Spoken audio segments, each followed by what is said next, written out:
Susan Toft is with me today, and she is the trailblazing entrepreneur behind The Laundry Lady, an award winning tech driven laundry service that has transformed the way Australians manage their laundry needs.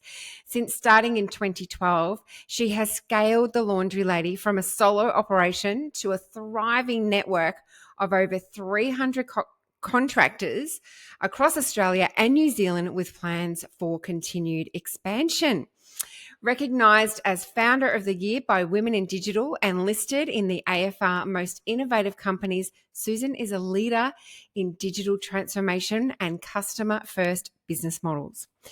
She has built a company that not only disrupts the traditional laundry industry, but also empowers independent contractors with flexible work opportunities. So, welcome, Susan. Thank you. Thank you for having me. Oh, it's such a pleasure, and I cannot wait to dive into your story. So, thank you for being here today. So, Yes, exciting to be here. yes.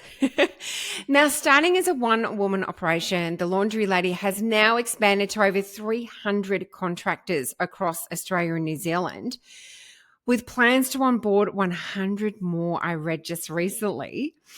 Now, what strategies have been pivotal in achieving this growth, and how do you maintain quality and consistency across such a dispersed team?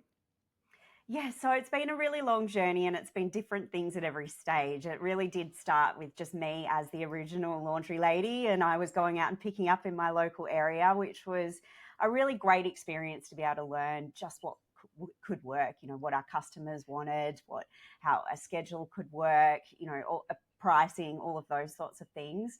And it took me quite a few years to get to the stage where I was ready to start scaling the business. But by the time I got to that point, I'd had so much experience doing it myself. And so it was really, great to be able to put all of that experience into the business and growing it now to where it is. So, we've really just focused on getting one new contractor at a time and then getting them customers and just repeating that, all over the country in both city and regional areas, and now bringing that into New Zealand as well. And we've really done that, with a solid marketing approach. So my background is marketing. I've always felt, really strongly about marketing and growth within the business, and that's really where we focus is just, marketing to the contractor and then marketing to the customer and repeating that. And I think one of the things that has made us really successful in that is just really remaining true to our values. So, Yeah. the business began because I was a new mum and I was struggling with work-life balance. And I know a lot of mums, really struggle with that when they've had a career prior to having babies. And so I started it for myself to have that flexibility to be at home with my young son, who's now 15 and six foot something. But back then it was, really to be able to have that flexibility for him. And so those values have been really strong in our business, right from the way we recruit a contractor through to how we service our customers. And I think maintaining that and being true to that, at every stage as we transform into the next stage has been such an important part of our growth journey. Mm. So that's really, where I think it's come from. We also, in terms of maintaining consistency and quality and things like that, we certainly use our data. We talk to our customers, we ask them, we're building more and more technology around that as we grow and scale as well. So, they're all the things that we've kind of got to be looking at and working on all of the time as we get bigger. Yeah, I love that values alignment. And I think it's a really good message for many leaders in any organization in terms of when you're recruiting, you have to recruit people whose values align with yours and who fits within that vision. So, and managing a remote team, particularly, so geographically dispersed, like that's such a challenge, but I think is absolutely achievable if you've got the right systems and processes in place. And like you say, you look at the data and that tells you everything. But no doubt you're also chatting with the contractors as well, just to make sure that they've, got a really set of specific guidelines that they follow? Yeah, that's right. So they have a whole onboarding process that they go Yep. through when they join us, which has lots of training modules and things like that they go through. And we've tried to make that a very automated self onboarding process so that we Mm. can, scale and bring on more people at that faster rate. So, yeah, but I think, your values, even just things like making decisions in your business, because you're always faced with challenges or things moving in different directions. And sometimes when that can get overwhelming, it's always just so important, I think, to come back to those values and think, is this going to achieve that? Am I still on track of that value if I make that decision? So, I come back to that all the time in my head when I start to feel overwhelmed with any kind of decision making or planning. Yeah, I can understand that. Absolutely. So tell us what the laundry lady does. So Um, we will do your laundry. yeah. So we'll come and pick up your laundry from you and we will bring it back the next day, which sounds so simple, but the average family spends 4.5 hours on their laundry every Mm. single week, and trying to stay on top of that and manage the kids and do all the things.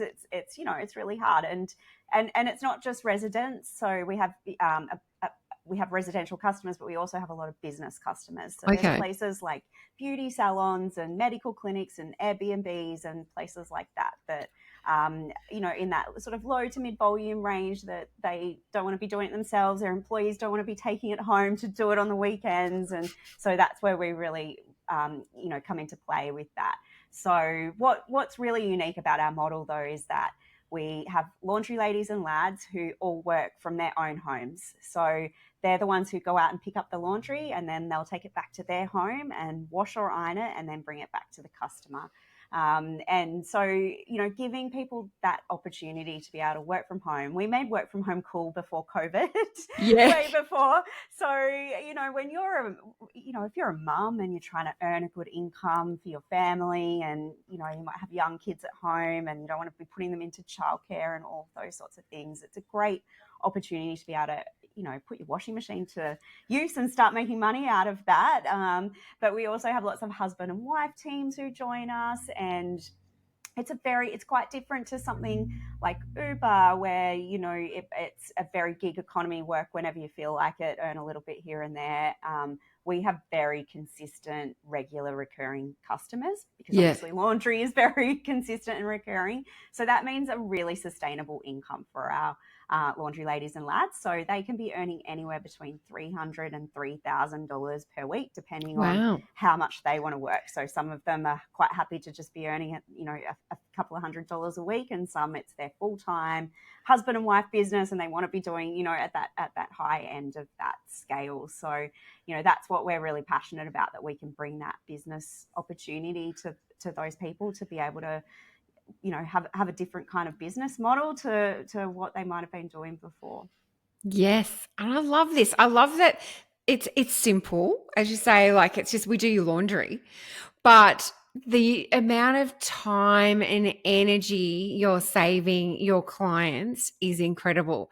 And this is why, I was really keen to get you on the show, because a lot of leaders listening to this show and they don't have time to do laundry. So it piles up and it becomes overwhelming and a distraction for them when they're trying to focus. So, Absolutely. yeah, especially if they're working at home. So, Yes. yes. So I just It's actually love that. worse when you're working at home, because then you Yes, see it and you think about it. So, yeah, exactly. When they should and be it's such a focusing. nice feeling when you can just put your laundry away and it's already folded and ready, and Oh, it increases how much clothes you have to wear as well, I always find. yes. Totally, especially with the turnover, it's so quick. So I just totally love this. I know people need to hear about it. Now, you mentioned data before, and you have been recognised for your innovative approach, and you've been featured on the AFR Most Innovative Companies list. So, how have you leveraged technology and innovation to disrupt the traditional laundry service? Yeah, so what we have now in place is something really awesome. We have this whole platform that we've developed and created that we own. It's called Time Boss, and it really empowers everything in our business, from the way we recruit and onboard people right through to the way we take payments with really sophisticated NDIS payments, because we have a lot of people living with a disability who use our services. So it Yep. streamlines all of those types of payments, which is a super complex kind of area of government. And also it helps us to pay our commission to our contractors, because there's actually nothing out there commercially available that, for a workforce like ours, that you can pay them, through that commission type of structure. And then it has all these awesome tools as well around monitoring your energy usage and how much energy you use, on your washing machines compared to, your washing loads, those types of things. It integrates with tax tools and all of that. So it's a really great system, but we've only had that in place for a year. So it was a long journey before we got to the place of having our own tech. And, I think a lot of businesses, when they're starting out, are very focused on the technology and getting investment and all of those sorts of things to create the tech and get all of that up running before they even start the business. Whereas I did it the other way around. I Yeah. started and so when I first started to scale, I actually I went along to a developer, my designer, and said, this is what I want. I want this Uber style system, and my budget is $5,000. And he basically laughed at me. That was probably about 10 years ago. And he said, go and find something off the shelf, and we'll integrate it into the website and use that as a starting point. And so that's exactly what I did. So I went and found a platform called Timely, which is built for salons, and lots of salons would be using it. It's Yeah. basically an online booking platform with payments.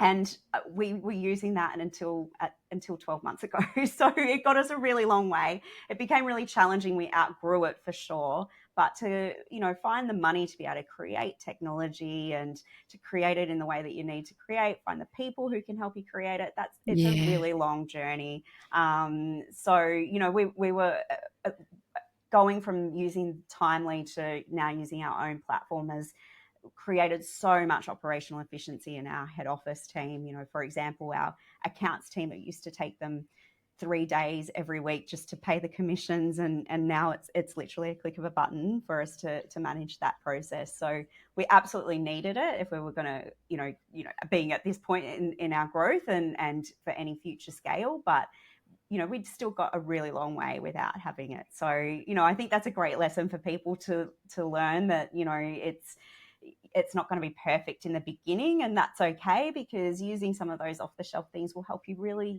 work out what is my service or my product, and is there value in it? Are my customers going to value it? So by the time we actually got around to building it, we really knew exactly what we needed. It wasn't just a guessing game and create something, throw it out, create something, throw it out. We really knew exactly what it needed to do. So that meant, I think that we built it a lot more cheaply than what we would have if we'd started in reverse as well. Yeah, yeah, that's the thing. I find with a lot of women in particular, when they want to start their own business, they feel as though they need to have everything up front and everything has to be perfect.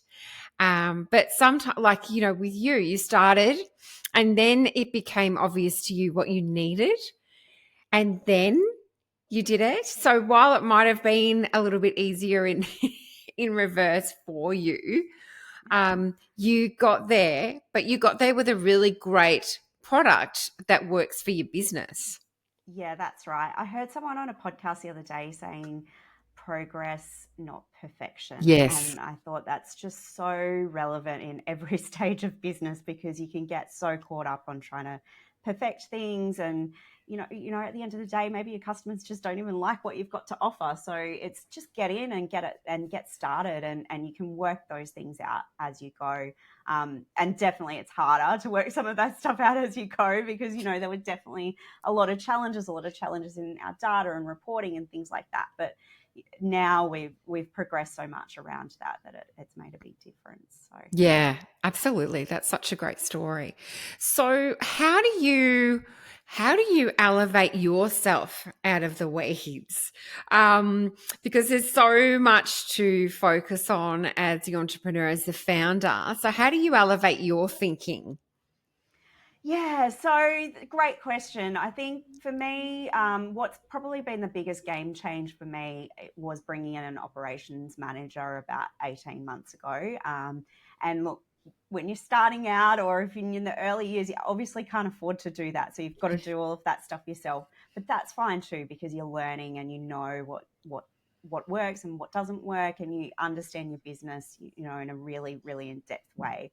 But I certainly got to a point where there was so much noise from, like we've got a big network of people, and just, the way our operations and all of that worked, that I couldn't, physically be involved in all of that every day and also concentrate on growing the business to the next level. And so that was really game changing for me to bring that person in.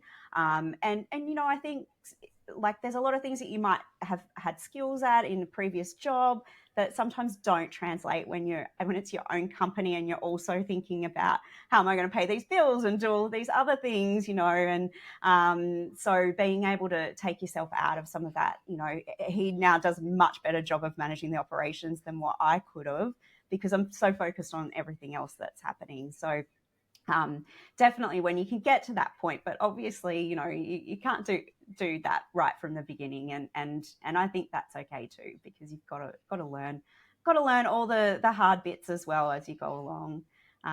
So yeah, and I think also, it's just really empowering your team. So our head office team is just 10 staff, part-time.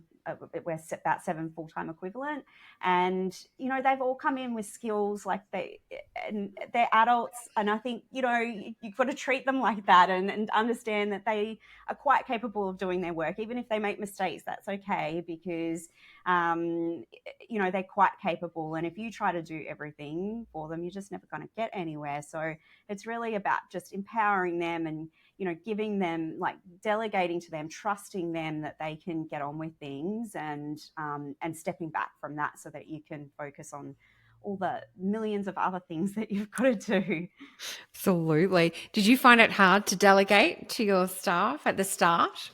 I actually am quite good at it. I'm probably too good at it, that I give it all out and then think, wait, should I be getting more involved in that? But I think probably because I did each of the jobs that everyone's come in to do before they did, so Yeah. I know what it should look like, and particularly in the data. And my job now is much more about looking at the data, than it was before, because that's how I know, are we tracking along how we should be? I know, how many people we should be bringing into the team each month, all of those sorts of things, because I've done it myself. So I know, all the intricacies of that. So I think that really helps. But yeah, I think I'm probably quite good at delegating. It is really hard now, I think, at the stage where the business is, and in my leadership journey, to I'm always questioning, how much should I be involved in each of those things. So and how much should I be stepping back from. And so, we have a weekly team meeting where we catch up on everything and go through the data together and see where we're at. And I find that's my really good connection point to know what's going on in the business, and how we're tracking along with all of those sorts of things. Yeah, great. And do you have good mentors around you? Have you always had someone who's helped you Yeah, to? I've definitely had different mentors along the way.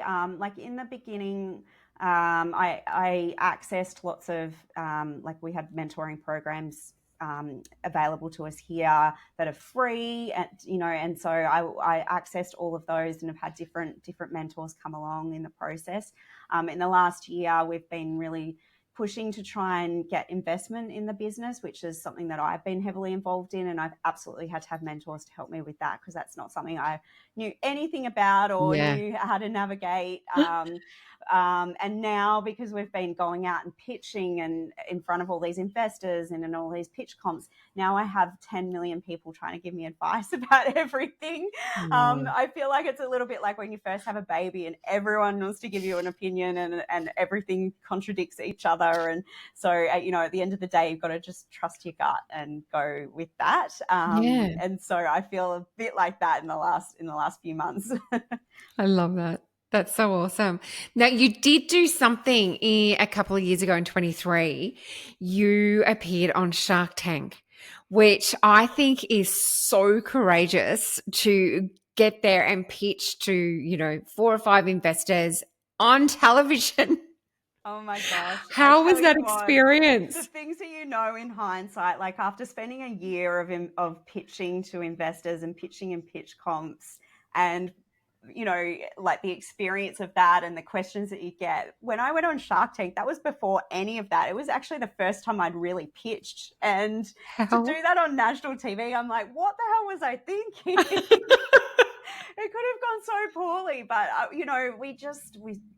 Shark Tank had stopped airing for a few years through I think since before COVID, and they announced that it was coming back and that there was all new sharks, and one of those was Jane Liu from Showpo, who I absolutely love, and so I was so excited. I was just jump in, yes, and I think when you're in business, you've kind of got to take all the opportunities you can to get your business out there, because we're not in business to not tell anyone about it. And so we were making a video and doing crazy things in the video to try and get on the show. And then got through and was flown to Sydney to go and record, which was the most terrifying experience ever. Oh my God, I just can't imagine that. And you were successful on that as well. So that's so awesome. Yeah. So I mean, it was like there wasn't a lot of time to prepare, because we literally found out we were doing it, and then I flew down a couple of weeks later, and they were asking me what we wanted the set to look like and all of those sorts of things. So I didn't have too Oh, much time to wow. think about it, which Yeah. is probably a good thing. And so you've got to go in and you walk in, they play the music, the Shark Tank music, which I still can't listen to because it makes my palms sweat.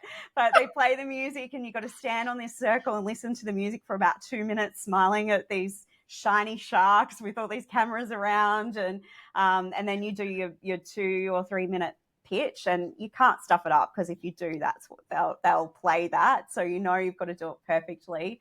And then the questions start, and the questions are just like, it's nowhere near as calm as it looks on TV. They are just all talking over each other and yelling out at each other in different different topics, and it's quite crazy.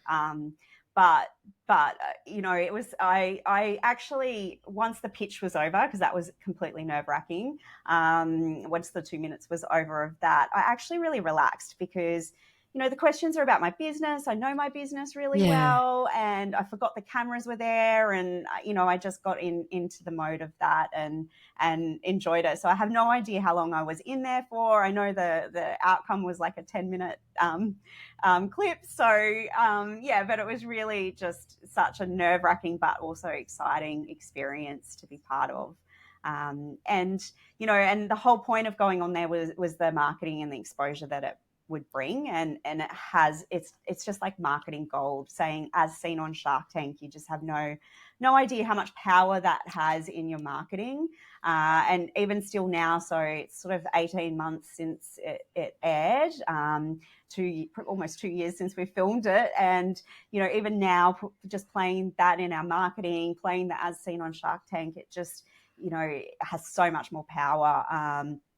To give you an example, the week after it aired, we would normally have about 100 inquiries from people wanting to join our team, and that week we had about 500. So, Oh, and that just wow. continued on for quite a while, and even now, we get people turning up to interviews who talk about it and mention it. So, the exposure that it brings you, so long as they show you in a positive light, which we were lucky that they did, I think is so beneficial for early stage businesses.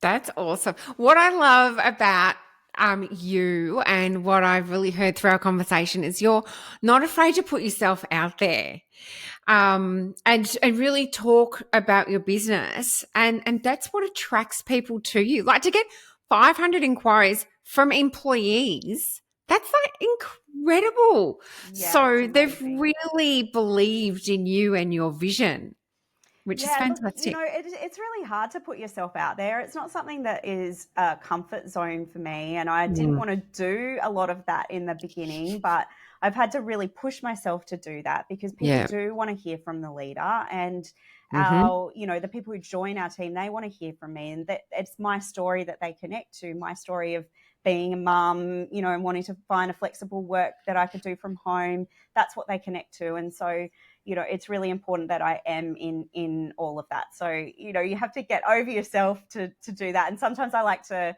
I don't know if you've heard Beyonce talk about how she has this alter ego, Sasha Fierce, that she, channels when she's feeling nervous or not wanting to go on stage. I feel like that, like it's almost like a separate person to me when I'm putting myself out there, and that always helps me to do it without getting too nervous. And I think also the more you do it, the easier it gets and the more confident you get in it. So yeah, I Yeah. still feel sick every time I have to go on stage or do anything publicly. I still, before I go out there, feel physically sick and my palms sweat. But then once I get into it, I enjoy it. Yeah. Well, some people say, if you feel that way, if the nerves are there, that it actually means something to you. So it's a good thing. It reminds you that, this is really important. I think so. I think so. And I think sometimes the adrenaline of it also helps. Well, for me, it does for sure. It helps the way that I speak and the way that I talk, and gives Mm, me the energy that gets me through that. So yeah, absolutely. So good. Now, my final question, which, a lot of people who are listening will want to understand is how does Susan look after Susan? Do you create time for you to fuel your energy and look after you? Because as a leader, we're always giving to others. So how, and as a mum as well. So yes, how do you look after absolutely. you? It's so true. I mean, I feel like my energy is so important when I walk into the office. If I'm feeling really flat and down, that then translates to everyone else. And so I've got to really keep my energy high so that they feed off that. And that can be really hard because you don't always feel like that, in life. And my kids, oh my goodness, they're the hardest part of my day. Like they absolutely drain my energy sometimes, but they also they also are what keep me grounded, I think, and accountable. That I know if they're starting to, not feel great, then that's probably I'm spending too much time on work things and not giving them enough attention, or or whatever it is. And I think you go into business. A lot of people go into business thinking that it's going to bring them balance, and I think I always say balance is bullshit when I Yeah. talk in my presentation, Yeah. because you're never going to have balance. You're never going to be truly balanced within things. And that's okay, because sometimes, there might be a lot of things going on at work and I'm really into that and want to dedicate myself to that and get into that, and I'll let my kids play too much Fortnite so I can get on with it. And then other times when I've my son's just started a new school, I've got to drive him twice, I've got to be in the car like 20 hours a week at the moment, and so I've got to focus on that for the next few weeks until he gets settled into that. So, I think flexibility is great, but the balance is not something that really happens. So you've got to just forgive yourself over that and accept that, I think. But I try to really prioritize sleep for Mm. sure.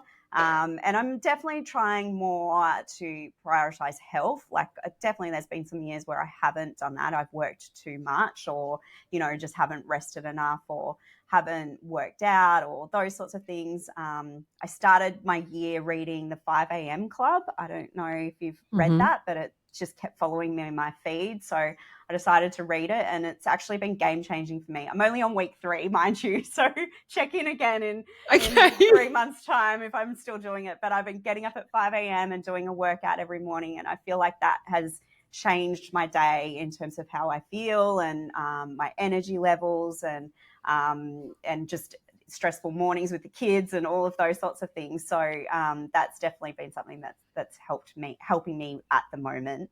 Mm. And also, I think, we sort of touched on this before, but outsource everything. Like I outsource your laundry for Yes. starters.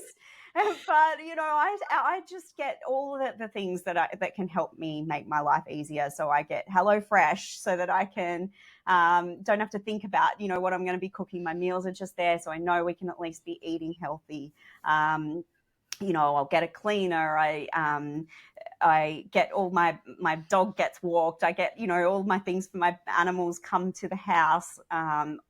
Just like you've got to get help where you can, and that might depending on what stage of your journey you're at, that might be harder in the beginning because you can't maybe afford some of that, but and easier as you go along. But also there's so many virtual assistants and things like that now that can help you with things, even if it's just tasks that you can outsource to that. I think can be really game changing. I wish I'd had those options earlier in the piece, because it would have really helped. But I think it's don't be embarrassed to outsource and get help with everything that you can, because it helps you to have a clearer mind and focus on the things that you need to.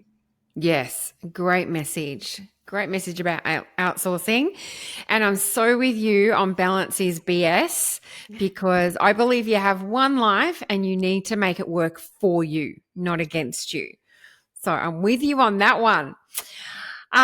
Susan, it's been such a pleasure talking to you, and I'll be sharing all of the links in terms of how people can get in contact with you and get their laundry done. So you might see an influx. Save some time. Absolutely. So thank you so much for sharing your story and being really generous in some of the aspects in terms of how you've created your success. I really appreciate that. Thank you. Thank you so much for having me. Pleasure.